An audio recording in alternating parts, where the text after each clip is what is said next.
नमस्कार श्रोते हो, साहित्य पंढरी या कथाकथन चॅनलवर तुम्हा सगळ्यांचं मनापासून स्वागत. श्रोते हो, तुम्ही ऐकताय डॉक्टर अनघा केसकर यांची सीमातीत ही कादंबरी आणि आज ह्या कादंबरीचा शेवटचा भाग अर्थात भाग 8वा. पण तत्पूर्वी अजूनपर्यंत जर तुमच्याकडनं चॅनल सबस्क्राईब करायचं राहून गेलं असेल तर एकच विनंती करतो छोटीशी, कृपया चॅनल सबस्क्राईब करा. ऐकूयात डॉक्टर अनघा केसकर लिखित सीमातीत भाग 8वा. ख्रिसनं दुसऱ्याच दिवशी ऑफिसमध्ये रजेविषयी टीम लीडशी बोलून घेतलं. त्यांच्या टीमचा सध्याचा प्रोजेक्ट जवळजवळ संपल्यात जमा होता, त्यामुळे टीम लीडनं फारशी खळखळ केली नाही. ख्रिस त्याच्या हातातलं तातडीचं काम संपवून 8 दिवस रजा काढू शकणार होता. मध्ये येणारे 2 वीकेंड मोजले तर तेवढ्या काळात पायलचं कामही संपलं असतं.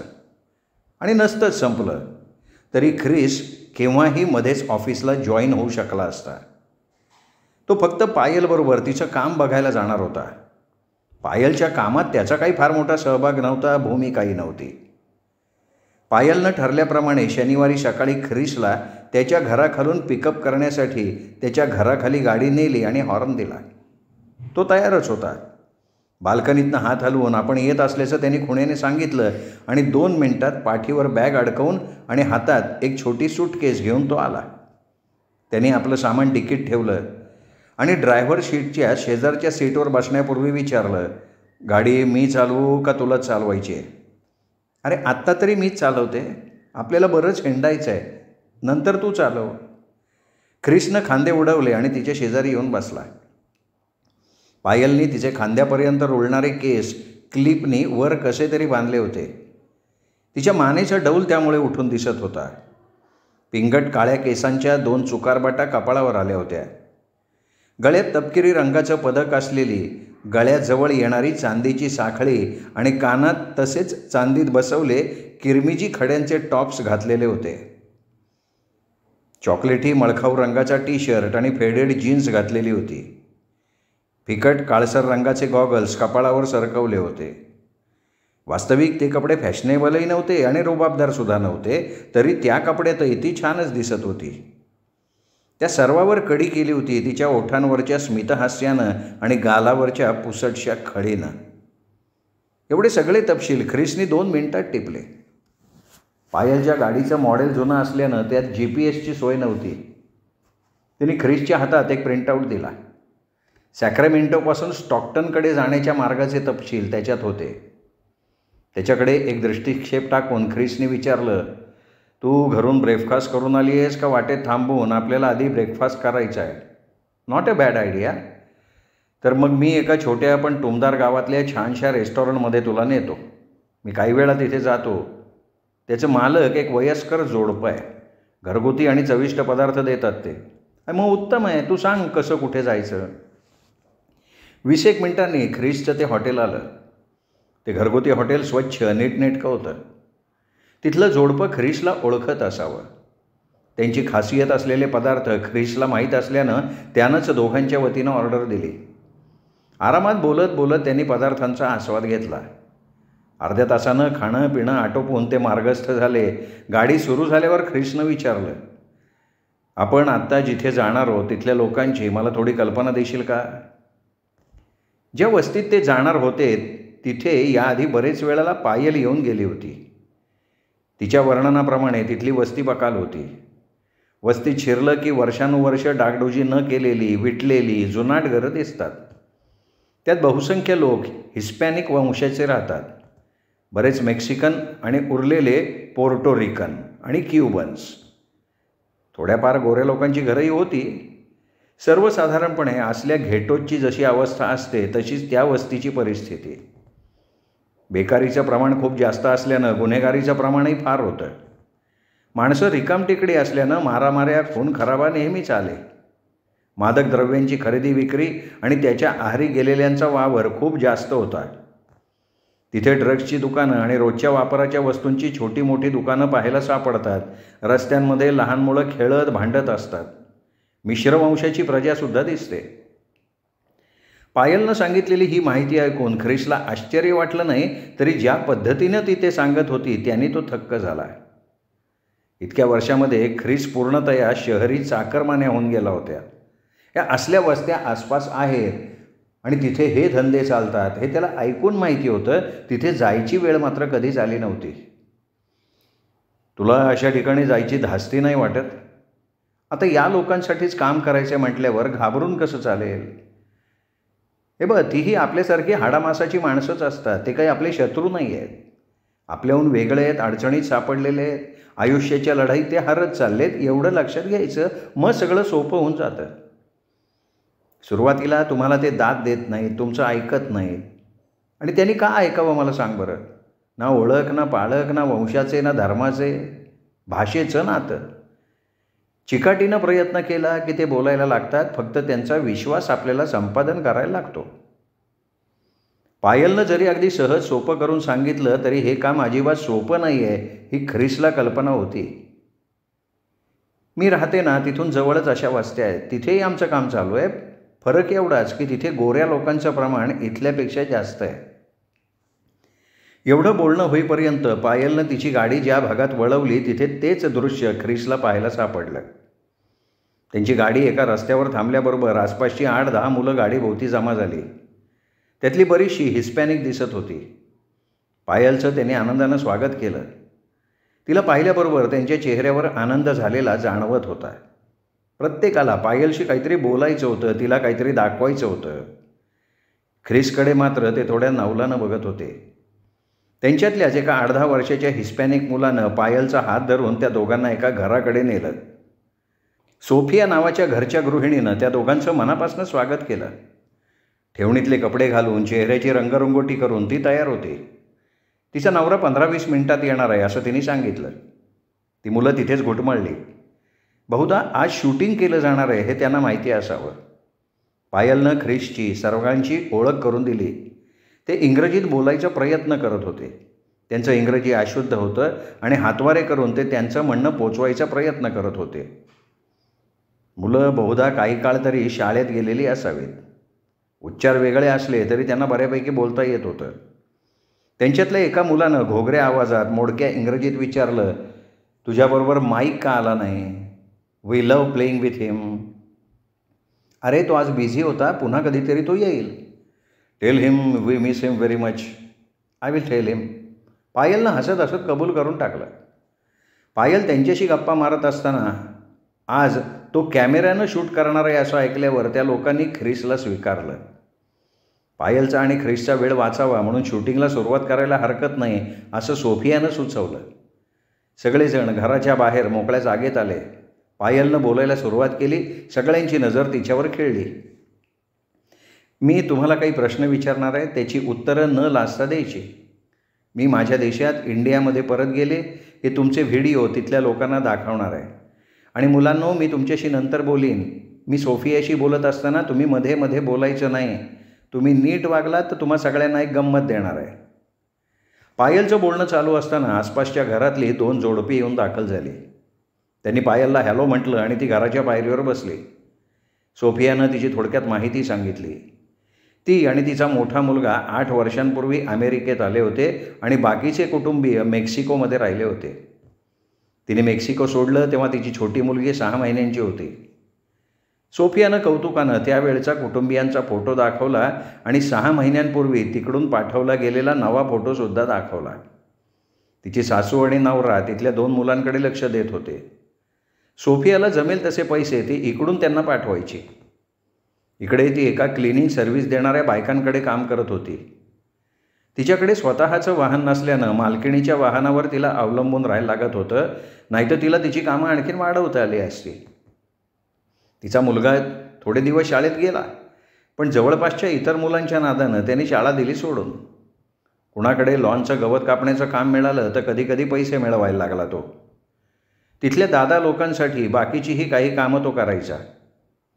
या वस्तीत वेगवेगळ्या धर्म, भाषा आणि देशातले लोक राहत असले तरी त्यांच्यामध्ये गटागटानं भांडणं, तंटे होत नाहीत असं सोफियानं एका प्रश्नाला उत्तर देताना सांगितलं. पण वस्तीतले आणि वस्ती बाहेरचे काही लोक आपल्याला तुच्छतेनं वागवतात असं तिने सांगितलं. हजर असलेल्या लोकांनी तिच्या बोलण्याला दुजोरा दिला. त्यांच्यामध्ये आपापसात काही बोलणं सुरू झालं. मला एक गोष्ट मोकळेपणानं सांग, अमेरिकन लोकांच्या कुठल्या वागण्यामुळे तुला सगळ्यात जास्त लाजिरवाणं वाटतं? आपला अपमान झाला आहे, आपल्याला हीन समजलं जात आहे असं वाटतं? डॉलर्सलेस नो प्रॉब्लेम, बट इन्सल्ट केलं तर आम्हाला राग येतो. आम्ही देश सोडून आलो असलो तरी आम्ही माणसं चांगली आहोत. तेवढ्यात आजूबाजूला जमलेल्या लोकांचा गोंगाट वाढला. मग पायलनं त्यांच्याकडे मोर्चा वळवला. ख्रिसनेही त्याचा कॅमेरा बोलणाऱ्या माणसांकडे वळवला. त्या सगळ्यांनी खाणाखुणा करून एकच गोष्ट वेगवेगळ्या तऱ्हेनं सांगितली. त्यांच्याशी तुच्छतेनं बोललेलं, त्यांच्यावर संशय घेतलेला, ते गुन्हेगार असणार असं समजून वागलेलं त्यांना आवडत नाही. पैशाची चणचण असायची त्यांना सवय होती.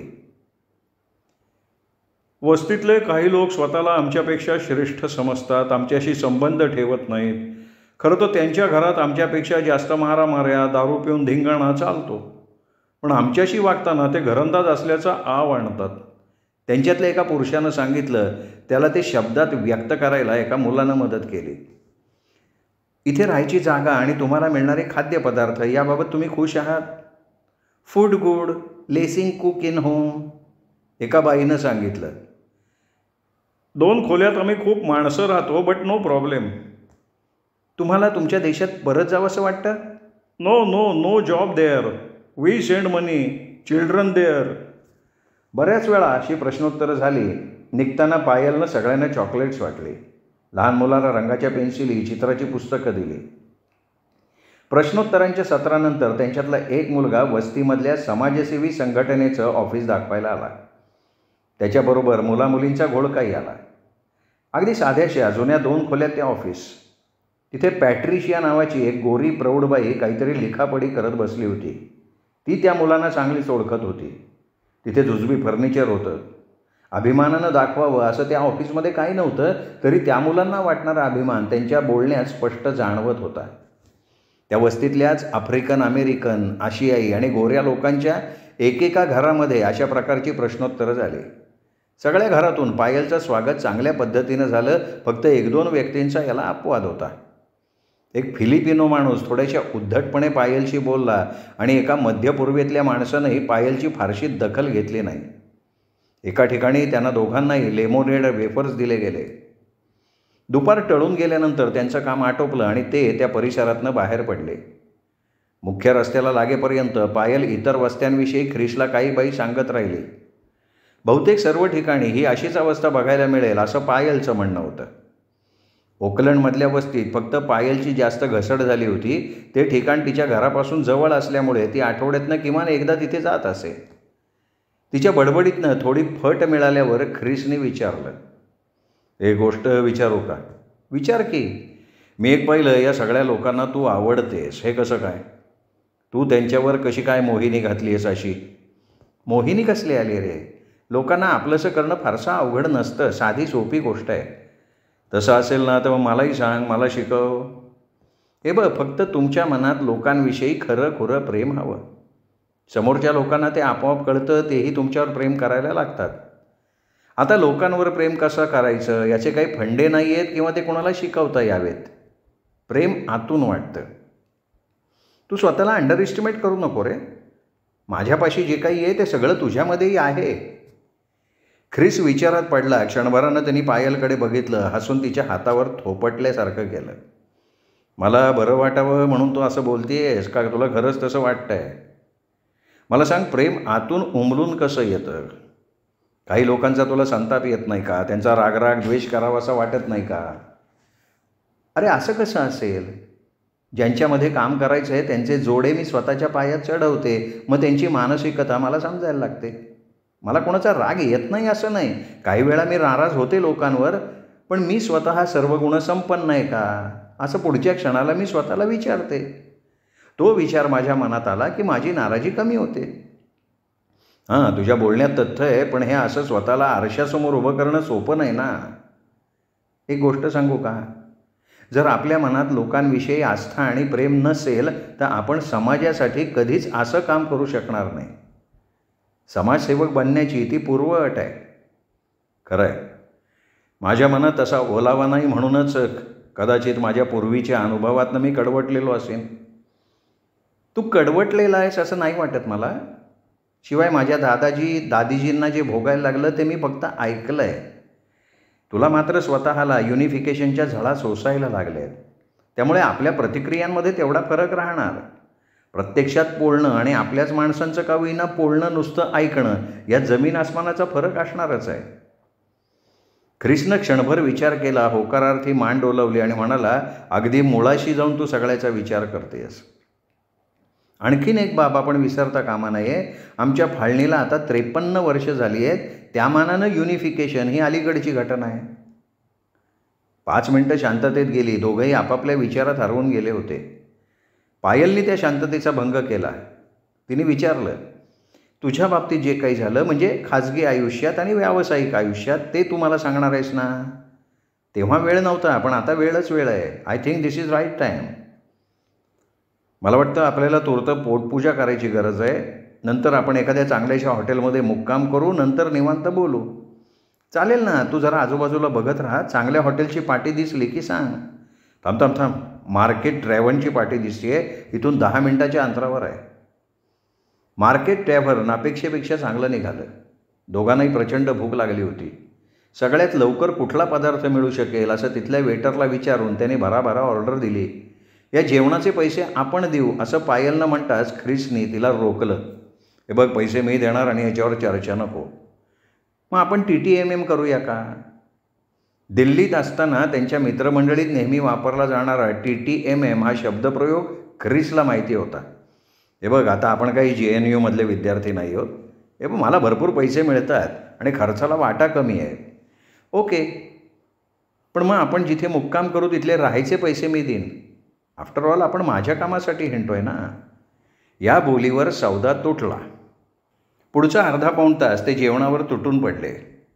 नंतर ख्रिसनं हॉटेलच्या मॅनेजरशी बोलून जवळपास एखादं लॉज किंवा बेड अँड ब्रेकफास्ट असलेल्या हॉटेलची चौकशी केली.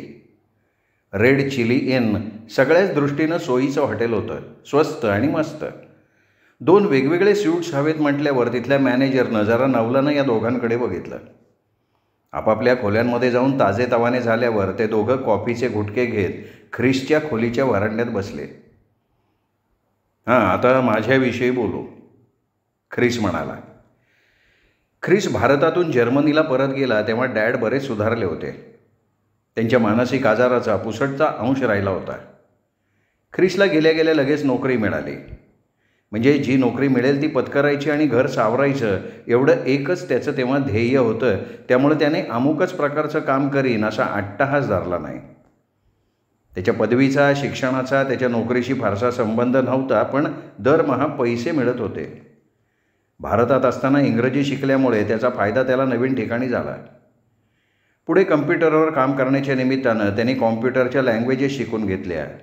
त्याचं संशोधन, इंग्रजीचा सराव आणि कम्प्युटरविषयीचं क्वालिफिकेशन पुढे अमेरिकेतल्या एका NGOमध्ये त्याला नोकरीची संधी आली.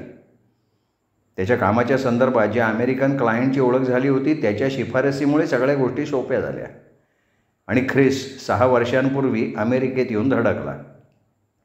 डॅड मॉम अजून त्यांच्या जुन्या घरात राहत होते. रायनाचं लग्न होऊन ती जवळच्या उपनगरात स्थिरावली होती. वेळप्रसंगी ती डॅड मॉमकडे लक्ष देऊ शकत होती. 1.5 वर्ष त्या फंडिंग एजन्सीमध्ये काम केल्यावर ख्रिसच्या आयुष्यात नवीन वळण आलं.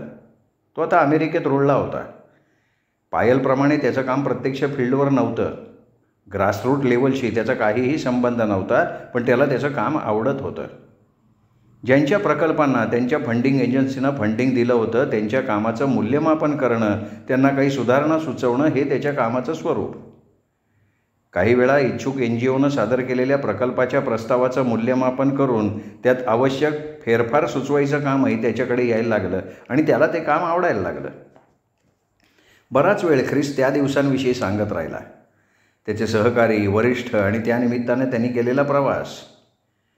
हे सांगतानाचा त्याचा उत्साह बघून पायलने विचारलं की तुला ते काम आवडत होतं, मग का सोडलं?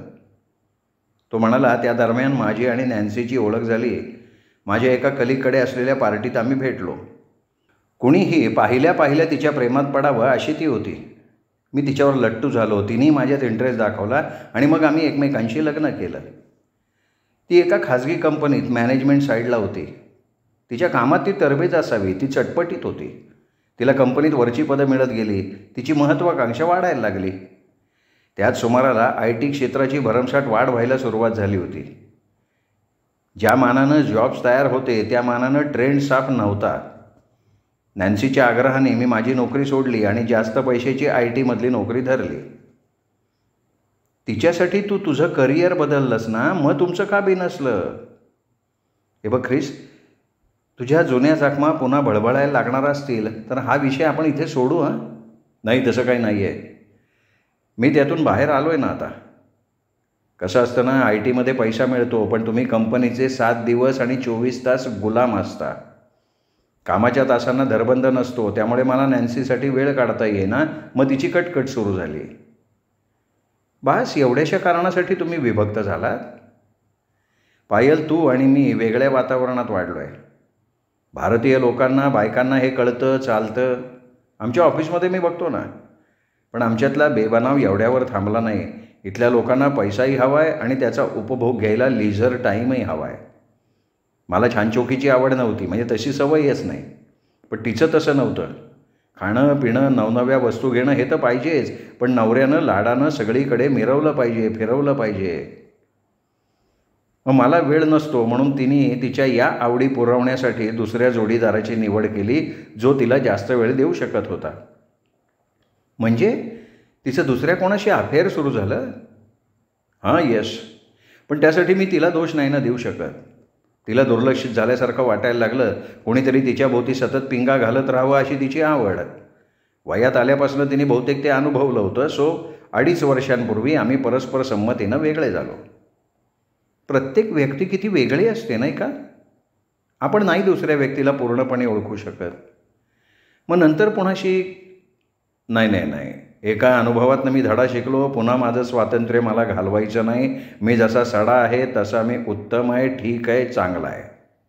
शाबास, तू माझ्यापेक्षा शहाणा निघालास. मी मात्र पहिल्या अनुभवातनं फारसं शिकले नाही. म्हणजे तू पुन्हा कोणाशी लग्न केलं? तेवढी वेडी नाही रे मी. आमच्याच प्रकल्पात काम करणाऱ्या माईकबरोबर माझी तार जोडली. आमची कामाची पद्धत, विचार करायची तऱ्हा सारखी होती. आम्हाला सारखं एकमेकांबरोबर हिंडावं, राहावं लागायचं. मला वाटलं होतं आम्ही एकाच फील्डमध्ये आहोत. माझ्यासारखा तोही झपाटल्यासारखा काम करतो आहे आणि आमचं छान जुळतं आहे. मग तो माझ्या फ्लॅटवर राहायला आला. आम्ही लिव्ह इन रिलेशनशिपमध्ये होतो. पहिल्या लग्नातनं बाहेर पडताना आम्हाला कोर्टाच्या भानगडी कराव्या लागल्या होत्या. शेखरच्या लोकांनी माझी फार नालस्ती केली होती.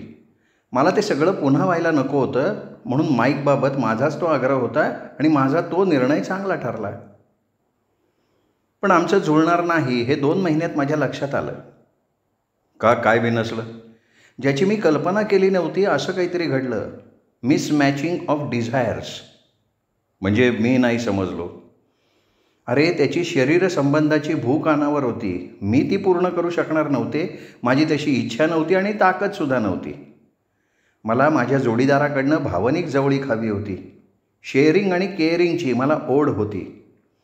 त्याच्याबरोबर असताना आम्ही दोघंही एकाच ध्येयानं प्रेरित होऊन झपाटल्यासारखं काम करू असं मला वाटलं होतं.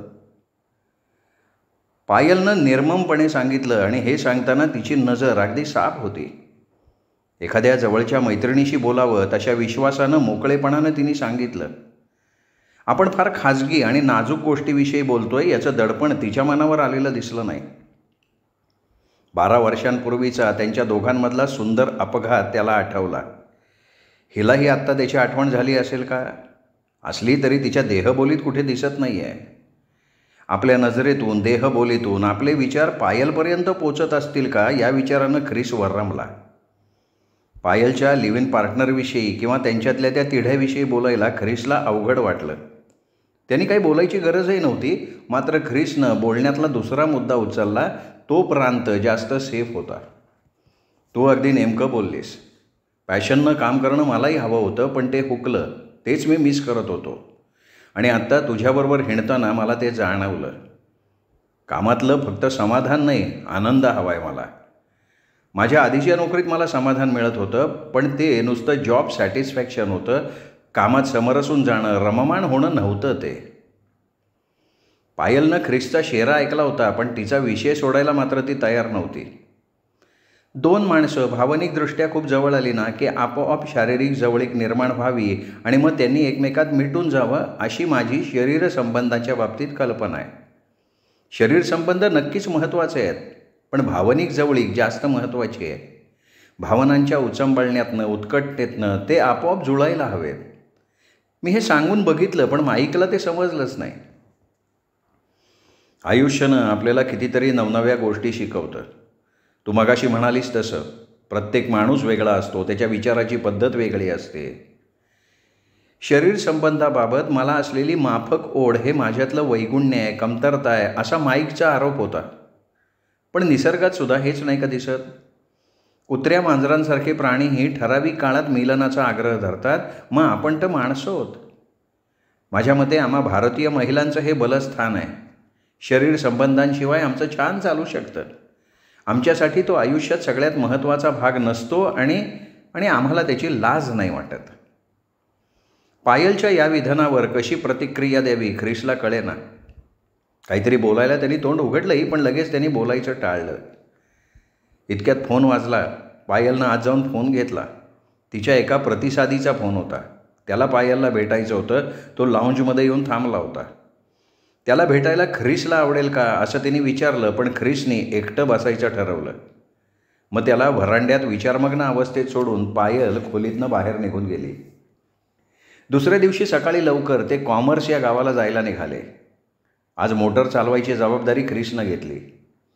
दिवसभराचं काम आवरून संध्याकाळी एखाद्या बऱ्याचशा हॉटेलात उतरायचं, जेवायचं, दिवसभरात झालेल्या घटनांवर चर्चा करायची, हा त्यांचा दिनक्रम सुरू झाला. कॉमर्सहून क्रॉम्प्टन आणि नंतर वेस्टलँड असा त्यांनी आखलेला प्रवासाचा बेत वेळापत्रकाप्रमाणे चालू होता. पूर्ण आठवडाभर ते वस्त्या वस्त्यातनं हिंडत होते. लवकरच ख्रिसही तिथल्या लोकांना अधूनमधून एखादा प्रश्न विचारून मुलाखत घ्यायला मदत करायला लागला. पायलला त्यांच्याबरोबर शूटिंगसाठी उभं करून पायल आणि प्रतिसादी यांना बोलतं करणं त्यामुळे शक्य झालं. त्यांचे बाईट्सही घेता आले. एक दोन वेळा पायलनं ख्रिसच्या हातून कॅमेरा घेतला आणि ख्रिसचं त्यांच्याशी होणारं संभाषण शूट केलं. ख्रिसनं थोडे आडेवेडे घेतले, पण तिथल्या लोकांनाही ख्रिसबरोबर शूट करून घ्यायला आवडत होतं.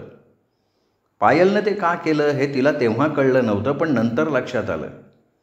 या 8-10 दिवसातल्या निर्भेळ आनंदाच्या सुखद आठवणी ती कॅमेऱ्यात कैद करत होती. आणि हे घरी गेल्यावर तिच्या ध्यानात आलं. भारतात परत गेल्यानंतर कदाचित ख्रिस आणि आपण पुन्हा भेटणार नाही हा सुप्त विचार मनात रेंगाळत असेल, म्हणून तिनं त्याचंही बोलणं वागणं शूट केलं होतं. वेस्टलँडमध्ये त्यांना माईक भेटला.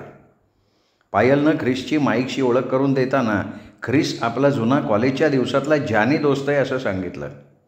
माईक एक चांगला सहकारी असल्याचं ख्रिसला सांगितलं. माईकविषयी ख्रिसला बरंच काही माहिती होतं, पण त्यांनी ते अजिबात दर्शवलं नाही. त्याच्याशी बोलताना पायलला मुळीच अवघडल्यासारखं वाटलेलं दिसलं नाही. ख्रिसला जर त्यांच्यातलं जुळलेलं आणि मोडलेलं नातं ठाऊक नसतं तर त्याला कुठलीही शंका आली नसती. पायल म्हणाली त्याप्रमाणे सर्व ठिकाणी साधारण एकाच प्रकारचं वातावरण होतं. बकालपणाचं आणि गुन्हेगारीचं. रिकामटेकडेपणाचं प्रमाण वेगवेगळं होतं एवढंच. सगळीकडे सेवाभावी संस्थेचं छोटेसं ऑफिस, त्यात एक स्वयंसेवक, एक वकील, एक पॅरेलिगल, एक पॅरेमेडिकल इत्यादीचे वाटून घेतलेले दिवस आणि वेळा होत्या. त्यातल्या काही स्वयंसेवकांविषयी आणि कामातल्या त्यांच्या तळमळीविषयी त्यांनी ख्रिसला आवर्जून सांगितलं. ख्रिससुद्धा अधूनमधून त्याची मतं मांडत होता. पायलला काही शंका विचारत होता. ज्या वस्तीतून ते बाहेर पडत तिथल्या काही निवडक केसेसविषयी पायल ख्रिसला सांगे. शाळा सोडून घरी बसलेल्या मुलांपैकी 2-4 जणांना पुन्हा शाळेत जायला आपण कसं उद्युक्त केलं, एखाद्या मद्यपी बाईला रिहॅब सेंटरमध्ये कसं पाठवलं, अशा यशस्वी केसेस त्यात असत. काही विफल झालेले प्रयत्न आणि त्यामुळे काही काळ आलेली विषण्णता याविषयी ती बोलली. एका अल्पवयीन कुमारी मातेविषयी आणि तिला रिमांड होममध्ये ठेवलेल्या मुलाविषयी सांगताना पायलच्या डोळ्यातनं घळाघळा पाणीच व्हायला लागलं. सगळ्यात शेवटी पायलच्या घराजवळच्या वस्तीवर ते गेले. तिथं पायलचं जास्त जाणं येणं असल्यानं पायलची अखेरची भेट म्हटल्यावर पायल आणि तिथली सगळीच मंडळी जास्त भावूक झाली. हा सगळा प्रवास दगदगीचा झाला, पण तरीही आनंदाचा झाला. कुठेही पायलनं किंवा ख्रिसनं मैत्रीच्या मर्यादा ओलांडला नाहीत, पण त्यांच्या मनात जो विचार आला नाही किंवा त्यांना तसा मोहच झाला नाही असं नाही. पायल म्हणाली होती तसं ते भावनिकदृष्ट्या खूप जवळ आले होते. दिवसेंदिवस जास्तीत जास्त जवळ येत होते. आयुष्याविषयीच्या आपल्या कल्पना बऱ्याच मिळत्या जुळत्या आहेत ही गोष्ट दोघांनाही जाणवायला लागली होती. एकमेकांच्या सहवासात असताना आपल्या मनावर कुठलं दडपण नसतं. मनातले विचार आणि भावना व्यक्त करायला संकोच वाटत नाही हेही लक्षात येत होतं. त्यांच्यात काही बाबतीत मतभेद झाले, वाद झाले, पण त्यात कटुता नव्हती, भांडणाचा स्वरही नव्हता. काम पूर्ण झाल्यावर निरोप घेण्याची वेळ आली तेव्हा पायलनं ख्रिसचे मनापासून आभार मानले. त्यांनी तिच्यासाठी चक्क 10 दिवस काढले होते. त्यामुळे पायलचं काम सोपं झालं होतं. इतका वेगळा अनुभव दिल्याबद्दल ख्रिसनं तिचे आभार मानले आणि खंतावलेल्या स्वरात तो म्हणाला, आता मला पुन्हा ऑफिसला जावं लागणार, कॉम्प्युटर पुढे बसावं लागणार. एवढ्या एक्साइटिंग सुट्टीनंतर आता परत ते रटाळ काम सुरू होणार. पायल त्याला हसत म्हणाली, अरे सुट्टीचं एक वाईट असतं, ती कधीतरी संपणार असतेच. पण रुटीनमधून थोडा काळ निवांत घालवल्यावर आपल्याला नित्याच्या कामावर जाताना मन ताजंतवानं झाल्यानं वेगळी एनर्जी जाणवते ना, तसं आता वाटत नाही ना. ख्रिसनं त्याची मळमळ बोलून दाखवली. आपापल्या वाटेनं जाताना दोघांनाही चुकल्यासारखं वाटत होतं. पण या 10 दिवसात आपल्याला एकमेकांच्या सहवासाची किती सवय होऊन गेली आहे हे तेव्हा त्यांना कळलं नाही. लगेच सोमवारपासून ख्रिस कामावर रुजू होणार होता. पायल भारतात जाण्याच्या आधीची शेवटची कामं उरकणार होती. रविवारी रात्री पायलनं ख्रिसला फोन केला, सहज वेळ जात नाही म्हणून. ख्रिसलाही त्याची मजा वाटली, कारण तो सुद्धा पायलला फोन करायच्या विचारात होता. त्यांचं फोनवरचं बोलणं संपलं तरी ख्रिसच्या मनातनं त्यांच्या संवादांचे तुकडे जाईनात. अगदी दिल्लीतले प्रसंग, गेल्या 10 दिवसातल्या घटना, सगळं मनात गर्दी करून येत राहिलं. पायलसारखी मुलगी मी याआधी पाहिली नाही आणि बहुधा यानंतरही अशी मुलगी मला आयुष्यात कधी भेटणार नाही. त्या ख्रिसमस इव्हला आपला तोल सुटला होता, त्याबद्दल तिने आपल्याला दोष दिला नव्हता, तेव्हाही आणि नंतरही. उलट आपला अपराधगंड जावा यासाठी ती धडपडली. दादीजींच्या आजारानं सैरभर झालेली पायल आपल्याकडे हक्कानं आली तेव्हा आपल्याला प्रिव्हिलेज असल्यासारखं वाटलं होतं. दादीजी गेल्यानंतरच्या काळात तिला सांभाळणं, सावरणं अवघड होतं. ती स्वतःशी सगळ्या जगाशी झगडत होती. आपण तिचे मूड सांभाळत तिला समजावत राहिलो होतो. पण त्यातही किती आनंद होता. आत्ताही तिला मदत करता आली याचा अप्रूप वाटतंच आहे की. आपल्या आणि नॅन्सीच्या बाबतीत तिने आपल्याला समजवायचा केलेला प्रयत्न, तिने आपल्यामधल्या सुप्त क्षमतांबद्दल दाखवलेला विश्वास किती दिलासा देऊन गेला आपल्याला. यालाच परस्परावलंब म्हणायचं ना. तेच फार समाधान देणारं असतं. सुंदर सहजीवन याहून वेगळं कसं असू शकेल. गेल्या 10 दिवसातलं तिचं रूप बघून आपण अगदी हरखून गेलोय. ही नुसती मैत्री आहे का? आपण मैत्रीची रेषा ओलांडली नाही हे खरं, पण ओलांडायचा मोह झाला नाही असं नाही म्हणता येणार. मग तिलाही तसा मोह झाला असेल का? बहुधा असावा. ती काही बोलली नाही तरी कित्येकदा तिची नजर बोलायची, तिच्या चेहऱ्यावरचे पारदर्शक भाव बोलायचे. काही वेळा सहजगत्या तिने केलेला स्पर्श आपल्याला वेगळंच काहीतरी सांगतोय असं वाटलं होतं. हा आपल्या मनाचा भास होता का तिच्याही मनात मैत्रीहून खोल असं काहीतरी उमलू बघतंय?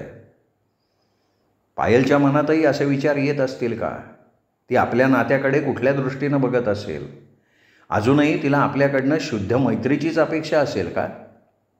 असे विचार डोक्यात घोळत असताना त्या 10 दिवसातल्या तिच्या वेळोवेळीच्या बोलण्याचा तो वेगळ्या नजरेतनं विचार करायला लागला. तिचं आणि माईकचं कसं बिनसलं हे तिने का सांगितलं असावं? तिच्या माफक लैंगिक इच्छा, तिच्या स्त्री पुरुष संबंधाबाबतच्या कल्पना आणि अपेक्षा तिने का बोलून दाखवल्या आपल्याला? तेही आपण त्या विषयापासून दूर जाऊ बघत असताना. समजा आपण दोघं एकत्र आलो तर ही बाब आपल्याला अगोदरच माहिती असावी या हेतूनं तर ती बोलली नसेल. म्हणजे आपल्याला ही एक प्रकारची हिंट तर नव्हती ना. पुढचे 2 दिवस पायलला फोन करायला त्याला वेळच झाला नाही. तिचा फोन आला तेव्हा तो एकदा मीटिंगमध्ये होता. त्याला 10 दिवसांचा बॅकलॉग भरून काढायचा होता, म्हणून कॉम्प्युटरवरची नजर त्याला हलवता येत नव्हती. उशिरापर्यंत सहकाऱ्यांच्या बरोबर थांबायला लागत होतं. बुधवारी ऑफिसमधून निघण्यापूर्वी त्यांनी मेल केली होती, पण त्याचं उत्तर पायलकडनं आलं नाही.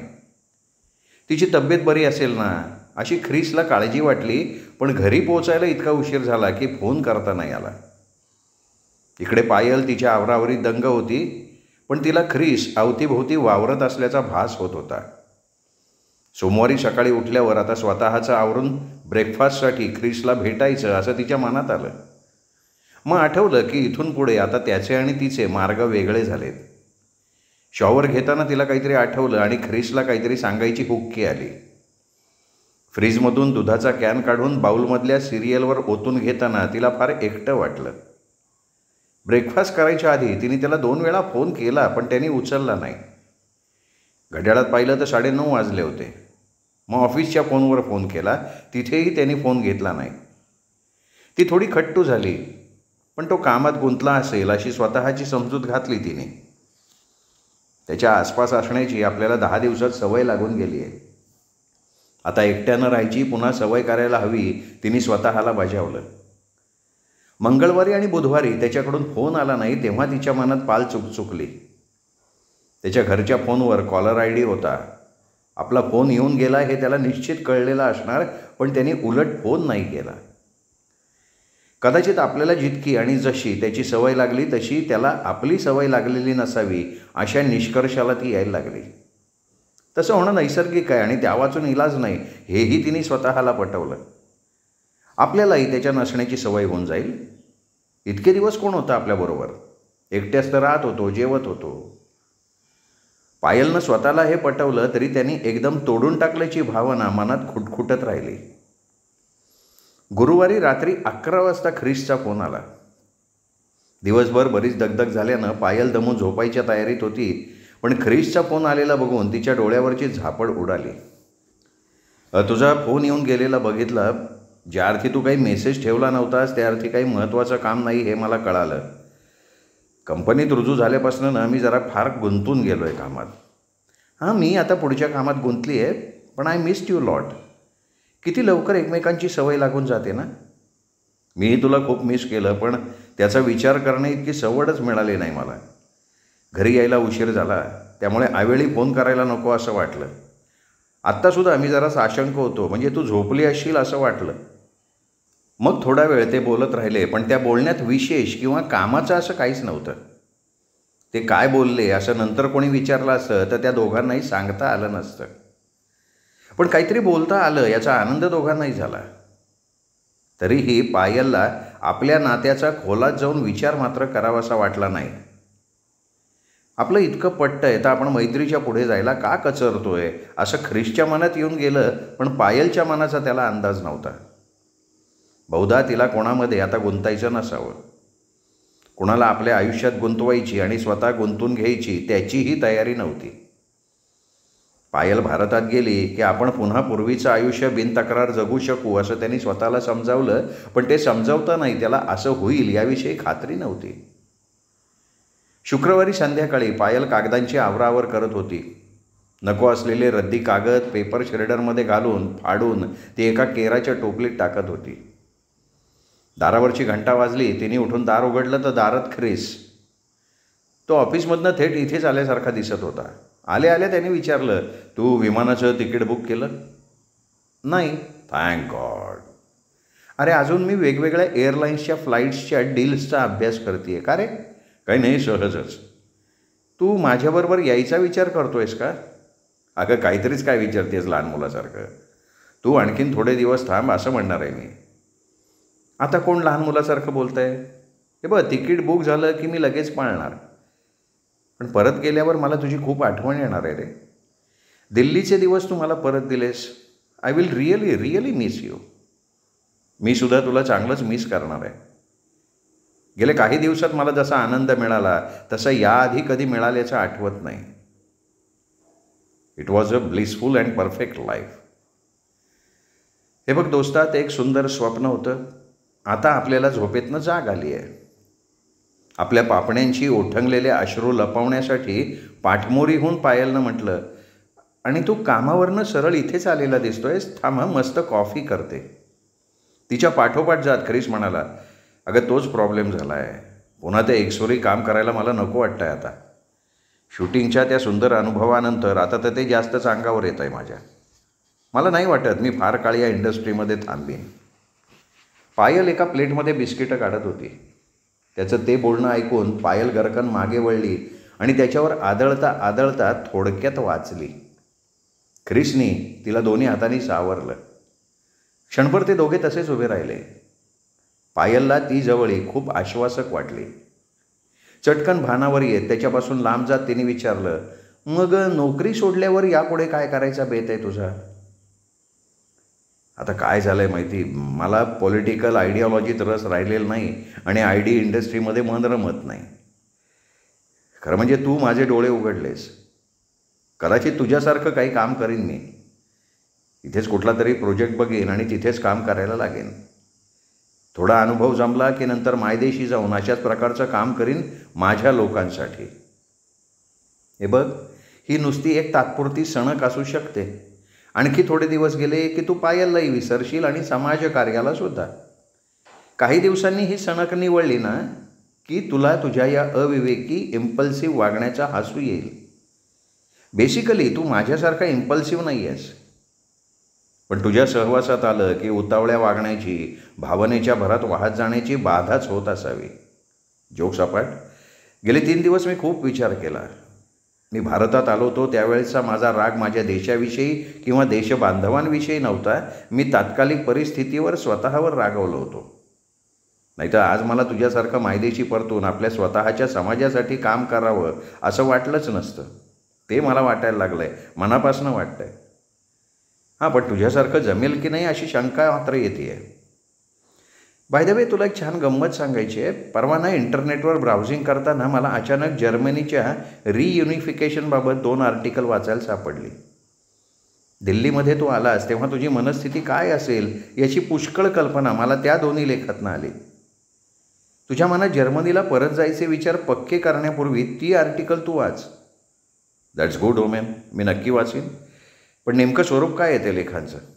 अरे, 2 महिलांनी स्वतंत्रपणे वेगवेगळ्या वेळी सोशिओ इकॉनॉमिक सर्व्हे केलेत. एका लेखाचं शीर्षक आहे response to Germany unification. कॅथलिन Canning असं लेखिकेचं नाव आहे. युनिफिकेशननंतर 5 वर्षांचा काळ लोटल्यानंतर तिने एक पाहणी केली आणि त्यावर आधारित तिने निष्कर्षही काढले. दुसरा लेख व्हेरेना निस हिचा आहे आणि त्यात तिने युनिफिकेशननंतर 10 वर्षांनी काय परिस्थिती आहे याचा आढावा घेतला आहे. गुड. पण मला एक सांग, तू या वाइंडिंग अपच्या कामात, गडबडीत हे सगळं कसं काय वाचलं? त्याचं काय आहे ना, माझा एक मित्र आहे, जर्मन आहे, तो अगदी जवळचा आहे. रियुनिफिकेशनमुळे त्याच्या आयुष्यात खूप खळबळ निर्माण झाली होती. जर्मनीविषयी लेख आहे म्हटल्यावर मी थबकले. युनिफिकेशनबाबत आहे म्हटल्यावर मला जास्त इंटरेस्ट वाटला. अच्छा, हो ना, म्हटलं त्याच्या मनात दडलेल्या काही गोष्टींचा उलगडा होईल. मग झाला का उलगडा? बराच, पण अजून खूप एक्सप्लोअर करावं लागेल. आता ते कसं जमणार? तू तर आता जाणार भारतात आणि मी. अरे, मगाशी तू म्हणाला होतास ना की तुला तुझ्या क्षमतेविषयी शंका आहे. हो ना, मी ऑफर देते तुला. चल माझ्याबरोबर भारतात, काही वर्ष आमच्या संस्थेत काम कर, मग तुझा आत्मविश्वास वाढेल. ख्रिस आश्चर्यानं तिच्याकडे बघत राहिला. आणि पुढे काय करायचं? अरे, थोडा अनुभव घेतल्यानंतर तू तसंच काम जर्मनीत करू शकशील. पाहिजे तर माझ्या संस्थेत येऊन अनुभव घे ॲज अ स्टेपिंग स्टोन. तू हे खरंच मनापासून सुचवतेस? अरे, अगदी मनापासून म्हणते आहे. You can give a try. आणि एक गोष्ट, मला तुझ्या सहवासाचा मोह होतोय हे खरं आहे, पण त्यासाठी मला तुझं स्वातंत्र्य नाही हिरावून घ्यायचं. माझंही स्वातंत्र्य मला गमवायचं नाही आहे. वाटलं तर परत जर्मनीला जा, तुला हवं ते काम कर, मी तुला अडवणार नाही. तुझी ऑफर खरंच चांगली आहे. पण त्यानंतर दोघांनीही तो विषय तिथेच सोडला.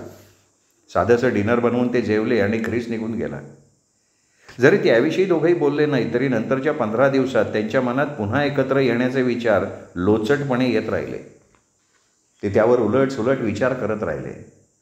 आपण दोघं एकमेकांना अगदी अनुरूप होत, पण आपल्याला नव्यानं कुठलीही बांधिलकी नकोय हे सत्य त्यांना उमगलं. स्वतःशी फारशी खिसखिस न करता ते त्यांनी स्वीकारलं सुद्धा. ख्रिसनं त्याच्या कंपनीत नोटीस दिलेली असल्यानं त्याच्यापाशी आता वेळ होता. 2 विकेंड त्या दोघांनी एकत्र घालवले. पायलची गाडी विकणं, भारतात जाण्याआधीची खरेदी करणं, घरातलं अनावश्यक सामान काढून टाकणं, फ्लॅट खाली करण्याआधी स्वच्छ करणं, यात ख्रिसनी तिला मदतही केली. या सगळ्या घरेलू गोष्टी मिळून करताना त्यांना मजा आली. पायलचा जायचा दिवस आला. अर्थातच खरीच तिला एअरपोर्टवर सोडणार होताच. तो घरी आला तेव्हा सामानाची बांधाबांध करून पायल तयार होती. निरोप घेताना तिथल्या शिष्टाचाराप्रमाणे तिला त्यांनी जवळ घेतलं. गुड बाय फ्रेंड, पायलनं भाऊकपणे म्हटलं. त्याच्यापासून दूर झाली तेव्हा पायलच्या डोळ्यात पाणी होतं. बी अ गुड गर्ल, निरोपाच्या वेळी डोळ्यात पाणी नाही आणायचं. पायलनं टिश्यू पेपरनं डोळे पुसले. गुड गर्ल, आता मी काय म्हणतोय ते नीट ऐक. Good bye for the time being म्हणजे हे बघ. असं म्हणून ख्रिसनं त्याच्या खिशातनं विमानाची तिकीटं काढून दाखवली. बरोबर 3 महिन्यांनी मी दिल्लीला पोचतोय. वाटेत आमच्या घरी 2 आठवडे थांबणार आणि थेट दिल्लीला येणार आहे. आता माघार घेऊ नकोस. समाजकार्यात मला तरबेज करण्यासाठी तयारीत राहा, पण तुझा विद्यार्थी बथड आहे हे मात्र विसरू नकोस. पायलनं ख्रिसच्या हाताचा पंजा घट्ट धरला तेव्हा तिच्या डोळ्यातलं पाणी गालांवर ओघळत होतं. श्रोते हो, साहित्य पंढरी या कथाकथन चॅनलवर तुम्ही ऐकत होता तर डॉक्टर अनघा केसकर यांची कादंबरी सीमातीत. ही कादंबरी तुम्हाला कशी वाटली हे कमेंट करून जरूर कळवा. कादंबरी तुम्हाला नक्की आवडलेली असणार आहे, त्यामुळे कादंबरीचा प्रत्येक व्हिडिओ लाईक करा, शेअर करा आणि हां, तुमच्या कथाप्रेमी मित्रमैत्रिणींना साहित्य पंढरी हे कथाकथन चॅनल सबस्क्राईब करायची माझ्या वतीनं विनंती करा. एवढं बोलतो आणि थांबतो. धन्यवाद.